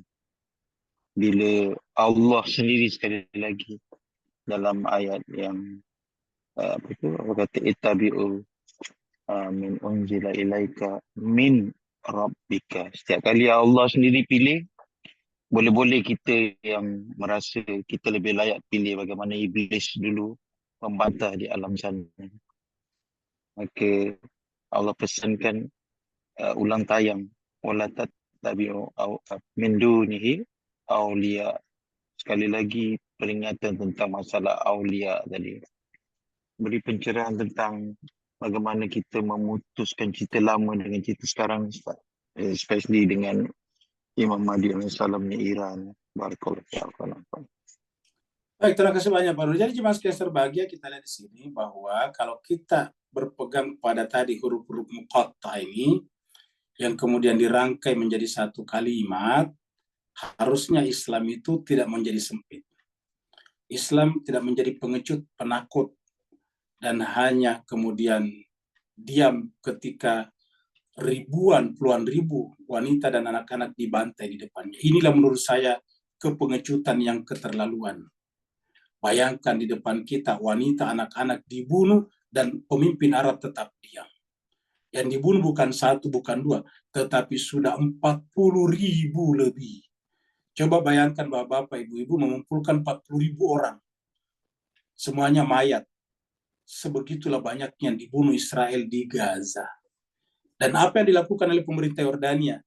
Pemerintah Yordania mengatakan kalau Iran menyerang Israel dalam balasannya terhadap kematian Haniyeh, maka kami akan menangkal rudal-rudal Iran. Coba bayangkan. Alangkah indahnya kalau rudal penangkalnya Yordania itu diberikan kepada Hamas untuk membela dirinya. Begitu juga dengan Saudi dengan kekayaannya. Begitu juga dengan Mesir dengan yang bertetangga. Semuanya adalah mengaku Muslim, tetapi melanggar hadis Nabi tadi. Man lam yahtamma bi umuril muslimin falaisa minhum. Kenapa? Karena harajun. Sempit. Kenapa sempit? Pengecut. Ini disebut dengan harajun. Mereka ketakutan, penakut. Mereka tidak ingin kehilangan satu piring nasinya. Ingat, kita hidup itu kan cuma satu piring nasi sebetulnya. Nggak ada orang makan berpuluh-puluh piring nasi. Tapi mereka takut. Ya. Pemimpin-pemimpin Arab ini takut kelaparan. Takut tiba-tiba jadi tidak pemimpin lagi. Takut menjadi tidak raja lagi. Akhirnya apa yang terjadi? Menjadi penonton pasif. Ulangi lagi, terhadap pembantaian, genosida terhadap 40.000 orang Muslim yang ada di Gaza. Memang di Gaza tidak semua Muslim, tapi 99,9% itu Muslim yang dibunuh. Ya. Sementara setiap hari, setiap saat, orang Islam seluruh dunia memberikan makanan kehidupan kepada Arab Saudi melalui haji dan umrah. Setiap saat, setiap hari, orang Islam pergi berhaji umrah Dan itu yang menghidupi Arab Saudi selain daripada minyaknya. Tapi apa balasan mereka kepada Islam?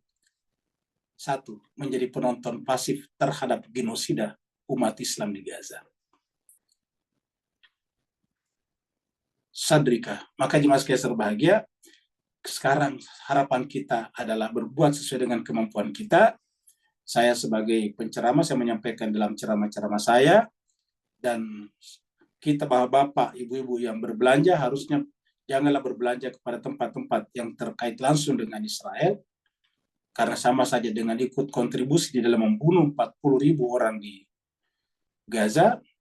Kemudian yang ketiga, kita semuanya kembali kepada seperti yang dikatakan dalam Al-Quran ini, menjadi orang mukmin, menjadikan Al-Quran sebagai zikra lil mu'minin. Jadi syaratnya, ataukah secara orang per orang semuanya kita tidak ada cara lain kecuali kembali kepada kitab suci ini yang diturunkan kepada kita agar tidak ada harajun, tidak ada rasa penakut dalam diri kita masing-masing, karena pada akhirnya kita semuanya pasti akan meninggal. Apakah pemimpin Arab sekarang yang tidak membela Palestina tidak akan meninggal? Meninggal juga. Apakah yang membunuh Imam Hussein di Karbala tidak meninggal? Meninggal juga. Semua sekitar 30.000 orang yang membunuh Imam Hussein dan keluarganya di Karbala sekarang sudah tidak ada semuanya. Jadi pada akhirnya mati semuanya juga. Lalu apa bedanya? Ya di hadapan Allah mereka harus mempertanggungjawabkan sifat haraj mereka, kesempitan dada mereka di dalam melihat nilai-nilai kemanusiaan. Berikutnya, Wawa silakan. Ya, Pak Ustadz, ini saya tanya terkait dengan, kita sering mendengar ya Pak Ustadz bahwa teman-teman maupun kita sendiri dulunya kalau misalnya ditanya cara beribadah kita, yaitu kita ikut apa yang biasa orang tua kita ajarkan gitu loh Pak Ustadz. Terlepas benar atau tidaknya apa yang orang tua ajarkan itu, pertanyaan saya adalah apakah kemudian di hadapan Allah nantinya orang tua bertanggung jawab terhadap apa yang kita lakukan karena kita mengikuti cara mereka dalam beribadah, terlepas atau salah atau benar. Saya kadang-kadang tidak bisa, misalnya kalau ada orang misalnya kita sampaikan, misalnya puasa harus seperti enggak, kita puasa sholatnya saya seperti biasa, kita sering banget mendengar seperti yang biasa diajarkan orang tua. Nah sementara orang tua kita itu adalah madrasah pertama kita gitu ya Pak Ustadz. Saya mohon pencerahannya terhadap persoalan seperti ini. Gimana Pak Ustadz? Makasih. Baik, terima kasih banyak atas pertanyaan. Kita bawa dulu ke Al-Quran ya. Ini ada Quran di sini tadi ya. Kita bawa ke Al-Baqarah dulu. Ini surat Al-Baqarah 170. Allah berfirman, wa idza qila lahum, apabila dikatakan kepada mereka, ittabi'u, ikutilah ma anzalallah, apa yang Allah turunkan. Ikutilah apa yang Allah turunkan. Yaitu Al-Quran tentunya.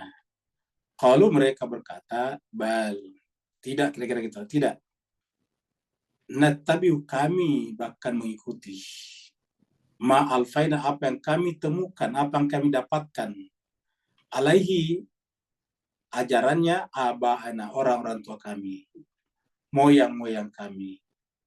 Tuhan bertanya, mengikuti orang tua itu tidak ada masalah. Tetapi kita kan dikasih akal pikiran. Maka Tuhan berkata, awal di sini, apakah engkau, hanya di sini, apakah engkau akan mengikuti bapak-bapak atau moyang-moyang kamu, senior-senior kamu, walaupun ini, walaupun karena abahum, ayah-ayah kalian, moyang-moyang kalian itu layak kiluna syai'an, tidak sejalan dengan akal sehat.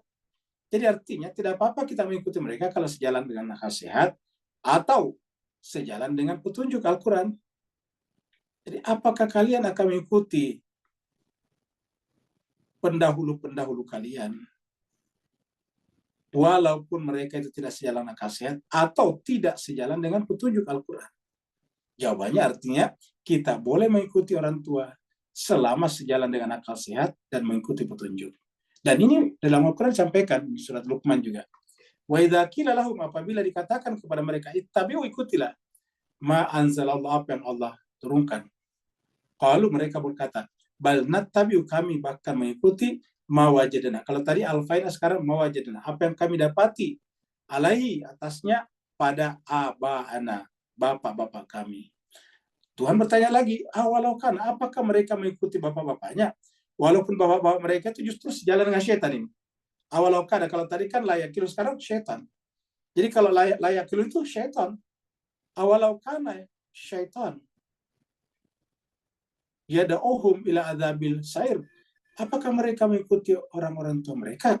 Sementara orang tua mereka itu juga telah terpengaruh oleh syaitan yang mengajak mereka kepada azab yang menyala-nyala, as-sair. Ya.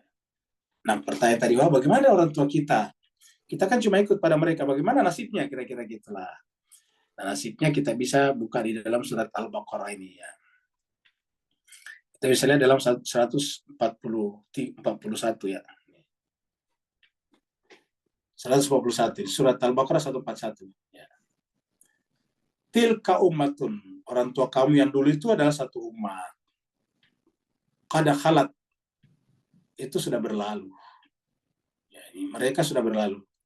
Laha bagi mereka, bagi orang tua kalian dulu itu, maka sabat akan menerima sesuai dengan perbuatannya. Akan bertanggung jawab atas perbuatannya, usahanya. Walakum, dan bagi kalian sekarang, maka sabatum, kamu juga bertanggung jawab atas perbuatan kalian. Jadi artinya apa? Ya masing-masing orang tua kita bertanggung jawab, ya kita sekarang bertanggung jawab juga. Maksudnya orang tua kita mempertanggungjawabkan apa yang tidak dilakukannya, bagaimana yang kita mengikutinya dia? Ya kita bertanggung jawab, bukan orang tua kita. Kenapa? Ya kita kan ikut sama mereka. Kenapa mau ikut? Makanya tadi dikatakan afala yaqilun, apakah kalian mengikuti orang tua kalian walaupun mereka itu tidak mengikuti akal sehatnya? Dalam ayat ini dikatakan wala tus'aluna. Jadi ini jawabannya tadi terhadap pertanyaan wala tus'aluna amma kanu ya'malun. Kalian tidak dimintai pertanggungjawaban atas perbuatan mereka. Wala tus'aluna, kalian tidak dimintai pertanggungjawaban, tidak. Tus'aluna, dimintai pertanggungjawaban atau ditanya amma, tentang apa-apa yang kanu mereka dulu ya malun kerjakan. Jadi kita tidak dimintai pertanggungjawaban atas kesalahan mereka, kesalahan kita. Kalau kita mengikuti ya sekarang tidak boleh menyalahkan orang tua kita. Kenapa? Kita sudah akil balik dan kita sudah punya akal sehat, kita yang memilih. Wala tus'aluna amma kanu ya'malun. Kita tidak boleh menyalahkan orang tua kita. Ya, mungkin orang tua kita pengetahuannya hanya sampai di situ saja. Mungkin orang tua kita juga tidak bisa kita salahkan atau tidak Tuhan salahkan. Kenapa? Ya memang begitulah keterbatasan pada saat itu. Kitab suci Al-Quran pada saat itu masih sangat terbatas. Ya. Guru-guru juga masih sangat terbatas. Mereka menerima Islam itu secara turun-temurun saja. Nah sekarang kita mempunyai kitab suci Al-Quran sebanyak ini. Dulu itu yang namanya Al-Quran itu jarang sekali. Kalau itu ada cuma di masjid, itu juga sudah tua. Dan tidak ada terjemahnya dulu Al-Quran. Sekarang dalam 30-40 tahun terakhir sudah banyak terjemahannya. Sudah banyak juga ustadz atau guru. Kita juga belajar lintas negara, lintas ruang, karena ada telepon, ada internet, dan sebagainya. Jadi kita mau bertanggung jawab atas kehidupan kita, dan mereka bertanggung jawab atas kehidupan kita. Kata-kata Al-Quran, laha ma kasabat, walakum ma kasabatum. Bagi mereka, para pendahulu kalian bertanggung jawab atas ma kasabat, apa yang mereka usahakan, walakum, dan kalian yang sekarang hidup, maka sabatum, bertanggung jawab atas perbuatan kalian. Wala tus'aluna, dan kalian tidak diminta bertanggung jawaban amma kanu ya'malun, atas apa yang mereka kerjakan. Ada lagi yang baik? Assalamualaikum Pak Ustadz. Waalaikumsalam warahmatullahi wabarakatuh. Silakan. Nyambung yang barusan tadi. Tapi kita boleh kan minta ampunan untuk apa yang kita tahu apa orang tua kita lakukan ada salah gitu kan? Boleh kan Pak Ustadz? Bukan boleh tapi wajib. Iya Pak Ustadz. Sebagai anak wajib. Assalamualaikum Pak Ustadz. Orang tua kita. Jadi kita berdoa Rabbil firli wali walidayya. Ya Allah, ampunilah dosaku dan dosa kedua orang tuaku. Itu ada di dalam surat Al-Isra. Ya Pak Kamar, silakan. Baik, tadi saya tertarik Pak Ustadz yang kita tetap harus bertoleransi. Ya, syukur alhamdulillah Pak Ustadz. Kalau insya Allah kalau di kalangan, bukan riak nih, mohon maaf kepada para jamaah. Kalau di kalangan DMI saya di seluruh staf, mereka sudah tahu saya suka diledekin tuh Pak Ustadz. Hati-hati tuh Komar Ahlul Bait. Kalau di kalangan keluarga saya suka disebut Islamnya lain gitu loh Pak Ustadz. Terus saya sering berdiskusi gitu loh Pak Ustadz. Bagaimana mengedepankan tentang paham-paham yang selama ini mereka ributkan, termasuk menyesatkan si A. Saya bilang itu harus melalui pelajaran yang sangat mendalam. Ada satu masuk dari Pak Ustadz, saya ingat kata-katanya, kalau jika kebenaran menjadi alat pembenar untuk menyesatkan yang lain, maka ini repot gitu loh Pak Ustadz. Nah, dengan modal itulah saya akhirnya selalu mendiskusikan hal itu. Maka saya menyarankan pada para ustadz-ustadz yang suka datang ke dewan masjid, suka berdiskusi, saya menyarankan itu Pak Ustadz. Belajar filsafat dan ilmu mantik. Nah, terus pertanyaan saya, bagaimana tindakan saya, apakah ini salah atau tidak? Terus yang kedua, soal sholat Jumat sih Pak Ustadz. Saya sering diajak sholat Jumat, ya akhirnya saya ikut. Akhirnya sebelum khotib naik mimbar, saya sholat seperti biasa, zuhur dan asar. Nah, setelah sholat Jumat, masuk, saya ikut, saya mengkodok subuh. Bagaimana hukumnya Pak Ustadz? Mohon pencerahannya, terima kasih. Baik, terima kasih. Yang pertama tadi saya kira sudah benar ya. Jadi itulah tujuannya kita interaksi tadi. Interaksi itu supaya kita bisa ada saling share pendapat. Yang namanya share itu kan dia boleh menyampaikan pendapatnya, kita boleh menyampaikan pendapat kita. Sehingga kemudian mereka mendengar dari kita, oh begini. Persoalan dia terima atau tidak lain soal. Sebagaimana mereka tidak boleh memaksakan pendapatnya, kita pun tidak boleh memaksakan pendapat kita. Tapi yang namanya interaksi, ta'aruf, ya itu tadi. Saling menyampaikan pendapat adalah sesuatu yang niscaya, boleh. Ya, jadi kalau kita tidak ketemu kan tidak boleh, tidak. Yang menghambat pergaulan itu kalau kita memaksakan. Misalnya kalau kita memaksakan pendapat kita, nah orang itu nanti tidak mau lagi ketemu dengan kita karena takut. Nanti kalau kita ketemu Pak Kamar, nanti kita dipaksa menjadi ini. Nah, itu baru. Tapi kalau selama dia berdiskusi, tidak ada beban mental, tidak ada emosi, ya pasti enak-enak aja. Seperti mana kalau kita berbicara tentang tentang sepak bola misalnya, kita boleh berpihak kepada siapapun, ya selama kita membicarakannya dengan tenang, ya tidak ada masalah. Begitulah juga dengan berbicara tentang agama, keyakinan atau apapun, selama kita tidak ada tendensi untuk memaksakan pendapat kita kepada orang, ya kita kita tidak ada masalah. Jadi sudah posisinya Pak Komar sudah benar. Bahkan justru itu yang kita inginkan tadi. Kalau tidak ada interaksi, misalnya Pak Komar mengundurkan diri dari DMI, yang nggak pernah lagi berjumpa dengan orang-orang lain di sana, kan begitu. Tapi dengan tetap aktif di DMI, pergi ke masjid-masjid melakukan semacam pengawasan dan penilaian, ya kan berarti berinteraksi, sholat bersama dengan mereka semuanya. Ya saya kira ini yang kita inginkan. Kita katakan tadi, jangan karena kita punya mazhab ataukah pendapat sendiri lantas kita mengisolasi diri, justru tidak cocok. Karena kita ini adalah ukhrijat linnas, untuk seluruh manusia. Jadi kita ulangi, kita untuk seluruh manusia, caranya adalah lita'arafu, untuk saling kenal mengenal. Bagaimana bisa terjadi lita'arafu? Kita tidak boleh mendikte, apalagi memaksakan pendapat kita kepada orang lain. Kita boleh menyampaikannya, apalagi kalau dia bertanya, tetapi tidak untuk bermaksud memaksakan. Kita harus menghormati kemerdekaan setiap orang untuk menyampaikan dan menentukan pilihan pendapatnya masing-masing. Seperti itu. Tidak boleh nanti Pak Komar mengancam, nanti kalau kalian tidak seperti saya tidak kasih boti lagi. Nah itu tidak boleh. Ya. Itu sama dengan Amerika, itu namanya itu. Ya, Amerika begitu tuh, kalau tidak dukung nanti saya tidak kasih bantuan, nah begitu. Terus yang kedua tadi, apa tadi yang kedua ya? Yang sholat Jumat Pak Ustadz, saya kodok. Ya, salat Jumat sebetulnya tidak perlu, karena salat Jumat ini ada ya, tidak perlu. Kalau kita menyampaikan seperti ini, nanti kita dikatakan bahwa kita ikut kepada mereka itu hanya sekedar asal-asalan, saya tidak boleh. Jadi tetap kita seperti biasa, ya salat Jumat, dan salat Jumat kita sah. Karena Imam Ja'far Shadiq mengatakan, sallu wara'ahu, salatlah di belakang saudara-saudara sunni kalian, seperti itu. Jadi tidak ada masalah. Yang ada masalah mungkin kalau misalnya adalah nasibi atau pembenci keluarga Nabi. Tapi setahu saya umat Islam kita mayoritas sih bukan nasibi. Ya mereka Sunni biasa, dan itu adalah sesuai dengan pengetahuan mereka baik di sekolah ataupun di orang-orang tua yang mereka terima, yang mereka warisi. Maka kemudian kita butuh untuk menyampaikan informasi-informasi yang lain, karena dunia sekarang ini dunia sedemikian terbuka. Dunia sekarang benar-benar sudah tidak ada lagi batasan-batasan geografisnya dalam hal informasi ya. Dalam hal informasi tidak ada batasan geografis. Seperti contohnya kita di Zoom, ada ikhwan kita dari Singapura, ada ikhwan kita dari Malaysia, bahkan ada biasa dari Australia. Mereka tidak perlu mengeluarkan paspornya. Kenapa? Karena tidak ada batas geografis.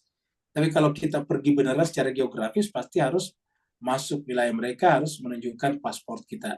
Tapi yang namanya Zoom, yang namanya internet seperti ini, tidak ada lagi batasan-batasan geografis. Bahkan termasuk waktu. Saudara-saudara kita yang di Papua, banyak ada yang ikut di sini. Padahal secara waktu di sana sudah tengah malam. Mereka 2 jam lebih dahulu dari kita. Jadi kalau sekarang jam 9, di sana sudah jam 11. Kan lintas waktu namanya. Jadi inilah jemaah sekalian karunia kita hidup di abad modern, sehingga harusnya kita benar-benar punya peluang untuk berinteraksi dengan baik. Manfaatkan itu untuk berinteraksi dengan baik, agar komunikasi kita dengan siapapun juga terjalin secara positif. Jadi Pak Komar, menurut saya tidak perlu mengkodoknya, tinggal menambah saja kalau mau langsung salat asar, seperti itu. Saya kira cukup, ya. Ada? Sama-sama Pak Komar. Di chatroom juga masih ada, Ustaz. Oh, ada, baik, di chatroom ada, kita ke chatroom dulu ya. Bisa tanya Pak. Pak Aswanti mau bertanya tuh. Silakan Pak Aswanti. Ini Ustaz. Saya terus terang mengatakan bahwa setelah ikut ahli bait, biasanya saya setiap salat waktu salatnya di masjid, ya malah mau jadi imam malah. Tapi setelah ikut ahli bait, ya karena ada itu kan soal waktu kan agak berbeda, khususnya waktu maghrib, dan tata cara juga lain-lain. Bagaimana itu Ustaz? Selama ini bersama jauh tuh. Terima kasih. Nah ini yang kita bicarakan tadi, kalau orang sudah menjadi Syiah, nggak usah diganggu, dia akan mengisolasi dirinya sendiri. Nah, seperti inilah. Hanya begitu jadi Syiah langsung hilang dari peredaran. Ya, dengan alasan kan soal waktu, soal berbeda tata cara. Nah, kalau ini kita pegang semuanya, udah begitu jadi Syiah hilang dari masjid. Begitu Ahlul Bait langsung hilang dari masjid. Akhirnya apa? Ya, tidak perlu lagi kita suruh kelompok-kelompok tertentu untuk menghalangi mereka. Sudah terhalang dengan sendirinya. Jadi kita sendiri yang telah mengurung diri kita di dalam tempurung. Ya. Jadi bukan orang yang membuat tempurung untuk mengurung kita, tapi kita sendiri yang telah menciptakan tempurung itu. Ya. Nah, lalu bagaimana caranya? Ya sederhana sekali. Memang maghrib di saudara kita di Sunni itu lebih cepat azannya. Tetapi kan tidak begitu azan langsung salat. Ya. Coba perhatikannya mas sekalian. Jarak antara azan saja butuh waktu sekitar 5 menit. Katakanlah begitu, azannya selesai 5 menit. Ya, setelah itu kemudian menunggu lagi, menunggu. Nah, katakanlah menunggu sekitar 10 menit, biasa itu ada di masjid biasa itu. Nah, jadi kurang lebih hampir sama lah. Jadi tidak perlu diperkarakan kalau kita salat di masjid seperti itu. Jadi tetap sama dengan subuh juga begitu, lama waktunya. Ya. Saya sering salat subuh di masjid, terutama kalau saya ceramah di beberapa masjid kan pindah-pindah saya ceramah. Nah, itu azan dulu. Azan. Setelah azan, sekarang 4.46 sekarang. 4.46 saya salatnya sekarang. Katakanlah kita tambah sampai ya, jam 5 lah baru masuk. Nah, 4.46 itu baru azan. Selesai azan katakanlah 4.50. Nah, 4 menit lah katakanlah gitu. Nah, setelah itu tidak langsung azan itu. Tidak langsung iqamat. Nunggu dulu. Ya, nunggu sila kumpul baru kemudian iqamat. Jadi seperti itu, jadi kurang lebih sama lah. Jadi jauh lebih bermanfaat kalau kita salat bersama mereka. Jadi jauh lebih bermanfaat kalau kita salat bersama mereka. Bagaimana dengan tata caranya? Ya menurut saya sih kan bisa kita di rumah kita seperti yang kita lakukan, di tengah-tengah mereka kita mengikut sama mereka. Kecuali kalau kita mau melakukannya, ya tidak ada masalah. Kalau mereka misalnya melihat ganjil, ya nggak apa-apa. Bertahan aja seperti itu. Kalau misalnya mau melakukan seperti tata caranya, ya tidak apa-apa. Kenapa? Karena kan perbedaannya tidak banyak. Paling misalnya kalau mereka misalnya tangannya sedekap, kita lurus. Nah, lurus itu kan bukan hanya orang Syiah, tetapi mazhab Maliki juga lurus. Kalau orang pergi ke Tunisia, ke Maroko itu lurus tangannya orang. Di Mekah juga banyak orang sholatnya lurus. Jadi tidak prinsipil. Jadi kalau kita tetap melakukannya nggak masalah. Tidak mungkin kita diusir dari masjid gara-gara lurus seperti itu. Saya kira begitu, Pak. Jadi jemaah sekalian berbahagia, saya kira supaya kita terbiasa dengan perbedaan, supaya kita inginnya Islam ini benar-benar satu lah. Nggak usah diperbesar-besar Sunni dan Syiah, karena kita sudah lihat dampaknya. Kita ulangi, bapak-bapak, ibu-ibu, apakah kita tidak merasa terpukul dengan Islam yang begitu lemah sehingga dibantai 40.000 orang dalam 9 bulan. Dan sampai sekarang tidak terhenti. Kan ini karena kita tidak bersatu. Kita telah menciptakan gap-gap antara Sunni dan Syiah. Ya, antara Syafi'i, Maliki, Hambali. Marilah kita melihat Islam cuma satu, yaitu Al-Quran. Perbedaan-perbedaan itu tidak perlu dijadikan sebagai alat untuk kemudian kita berpisah dengan yang lain. Marilah kita tunjukkan persatuan itu. Ingat, persatuan itu jauh lebih indah daripada melaksanakan mazhab kita masing-masing, tetapi berseteru satu sama lain. Al-Quran mengatakan, wa'tasimu bihablillah jami'a wa la tafarraqu. Berpegang teguhlah kepada tali agama Allah dan jangan bercerai-berai. Pertanyaan berikutnya kita pergi ke ini, ada pertanyaan dari Pak Burhan ini. Apakah tidak ada individu agama yang tersorot yang memimpin untuk boikot Arab Saudi? Sampai sekarang nggak ada yang berani, Pak Burhan, ya. Mungkin kecuali beberapa seperti saya, tapi saya pun terkadang disudutkan. Misalnya saya cuma mengatakan, untuk sementara mari kita jangan pergi berumrah di Saudi. Cuma sementara. Kenapa? Karena uang kita dipakai Saudi, sementara Saudi berteman dengan Israel, kan begitu. Sementara Israel sekarang kan membunuh rakyat Palestina. Nanti kalau sudah selesai, oke lah. Tapi sekarang, coba kita lihat.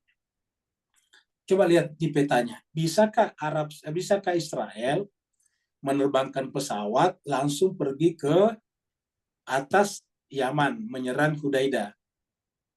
Tidak mungkin kan, karena dia ada negara lain. Dan pasti melewati udara negara lainnya. Kan yang namanya negara itu tidak